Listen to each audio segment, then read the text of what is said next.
नमस्कार मंडळी, आपल्या चॅनलवर तुमचं मनापासून स्वागत आहे. आज आपण भेट देणार आहोत महाराष्ट्रातील अतिशय प्रसिद्ध आणि जागृत शक्तिपीठ असणाऱ्या तुळजाभवानी माता मंदिर तुळजापूर येथील. हे मंदिर अंदाजे 12व्या शतकात बांधले गेले आहे असं मानलं जातं. मंदिरात प्रवेश करण्यासाठी तुम्हाला सुमारे 90 पायऱ्या उतराव्या लागतात, कारण गाभाराखाली आहे.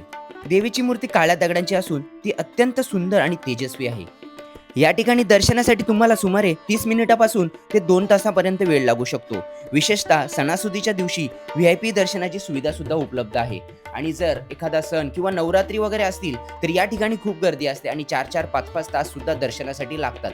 मंदिर सकाळी साधारण 4 वाजता काकड आरतीने उघडते आणि रात्री 10 वाजेपर्यंत खुले असते. मी तुम्हाला सजेस्ट करेल की तुम्ही जेवढं अर्ली मॉर्निंग दर्शनासाठी जाल तेवढं तुमचं लवकर टाइम सेव्ह होईल, कारण की सकाळच्या वेळी आणि एकदम रात्रीच्या वेळी गर्दी कमी असते, तुमचं दर्शन पटकन होऊ शकतं. हे ठिकाण महाराष्ट्रातील उस्मानाबाद म्हणजेच धाराशिव जिल्ह्यात येतं. ही देवी छत्रपती शिवाजी महाराजांची कुलदेवता म्हणून ओळखली जाते आणि त्यामुळेच या मंदिराला ऐतिहासिक आणि धार्मिकदृष्ट्या खूप महत्त्व आहे. तुळजापूरला पोहोचण्यासाठी तुम्ही बस, ट्रेन किंवा स्वतःच्या वाहनाने सुद्धा येऊ शकता. सोलापूर हे जवळचे रेल्वे स्टेशन असून इथून जवळपास 45 किलोमीटर अंतरावर तुळजापूर हे मंदिर वसलेलं आहे. रस्त्याने मुंबई, पुणे आणि हैदराबादहून चांगली कनेक्टिव्हिटी आहे. येथे भक्तांसाठी धर्मशाला, लॉज आणि हॉटेलची चांगली व्यवस्था आहे. मंदिर ट्रस्टकडूनही निवासाची सुव्यवस्था केलेली आहे. हे मंदिर अत्यंत जागृत असून महाराष्ट्रातल्या खूप साऱ्या घराण्यांचं कुलदैवत आहे. म्हणून या ठिकाणी गोंधळ किंवा जागर गोंधळाचा कार्यक्रम सुद्धा केला जातो. अनेक प्रकारचे नवस सुद्धा या ठिकाणी पूर्ण केले जातात.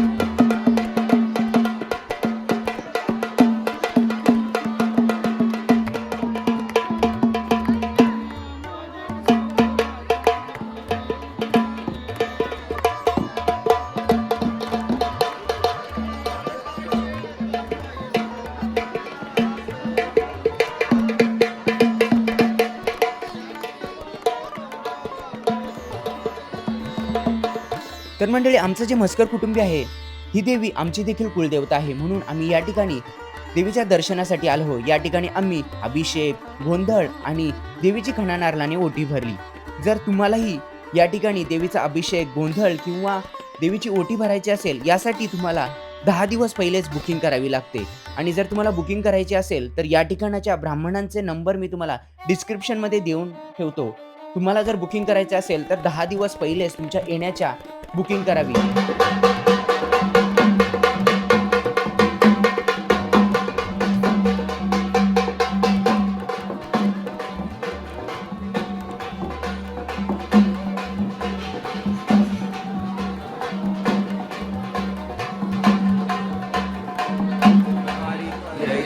जय देवी महिषासुरवदिनी सुरवर विश्वर वंदे तारक संजीवनी. जय देवी चारी समले परंतु न बोलले काही. साई बात करता पडलो प्रवाही ते दूध भक्ता लागे पाऊस लवलाई. जय देवी महिषासुरवदनी सुरवर विश्वर वंदे तारक संजीवनी. जय देवी प्रसन्न वदने प्रसन्न होते निदळाशा. क्लेशापासून सोडी बहुपाशा. अंबे तुझ वाचून कोण पुरविल आशा. नरहरी तल्लीन झाला पद पंकज देशा. जय देवी महिषासुरवदनी सुरवर विश्वर वंदे तारक संजीवनी. जय देवी. तर मंडळी, मंदिराच्या आवारात अनेक देवी देवतांच्या मूर्ती आहेत, याचं देखील आपण दर्शन घेतलं.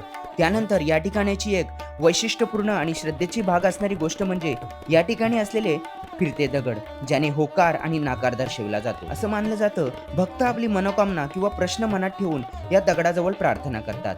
यानंतर हा दगड हलतो किंवा फिरला जातो. हा दगड जर डाव्या साईडला फिरला तर तो देवीचा नकार मानला जातो आणि तोच दगड उजव्या साईडला जर फिरला तर देवीचा होकार मानला जातो. अशी ही परंपरा वर्षांपासून चालत आहे.